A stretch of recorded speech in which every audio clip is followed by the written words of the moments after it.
Game of Thrones. Mais pourquoi Daenerys est-elle vraiment devenue folle? Dans Game of Thrones, Daenerys sombre finalement dans la folie destructrice.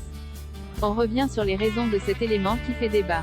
Game of Thrones continue d'agiter le sommeil de bien des fans. Le retour de la dynastie des Targaryens dans House of the Dragon contribue aussi à rouvrir les débats quant à certains éléments de la dernière saison de la mythique série. Game of Thrones s'est notamment attiré les foudres de nombreux spectateurs du fait du revirement soudain de Daenerys. Pour beaucoup, en faisant sombrer la mer des dragons dans la folie destructrice, la saison finale a gâché ce que les précédentes s'étaient obstinées à construire. Game of Thrones semble confirmer que, quoi qu'il arrive, Daenerys ne pouvait échapper à son héritage de feu et de folie. Game of Thrones a pourtant petit à petit montré que celle qui voulait régner avait dû l'apprendre à la dure. Le parcours initiatique terrible de Daenerys est jonché d'épreuves. Elle va y montrer sa détermination sans toutefois céder à la folie que l'on attendrait de son dès le début. Westeros met Daenerys à l'épreuve. Dans Game of Thrones, ce n'est que grâce à de précieux soutiens acquis sur Essos, que l'héritière des Targaryens parvient à trouver un équilibre.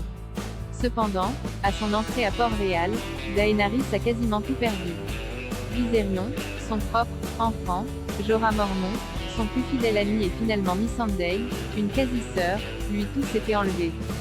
Game of Thrones montre que le destin est inéluctable. Game of Thrones, petit à petit, donne toutes les raisons à Daenerys pour se retrouver isolée. Un sentiment d'autant plus fort que ses nouveaux alliés semblent même comploter pour mettre Jon Snow sur le trône. Censé ou non, on comprend quelque part que Daenerys se retrouve seule sur Westeros. Les habitants ne paraissent pas se détacher de leurs mauvaises habitudes. Celle qui voulait briser le cycle se retrouve face à une évidence pour elle. Seule une destruction totale pourra changer le cycle des choses. Game of Thrones confirme d'ailleurs cette vision lorsque Drogon fait carrément fondre le trône de fer, symbole même de toute cette folie. Et vous, qu'auriez-vous fait à la place de Daenerys?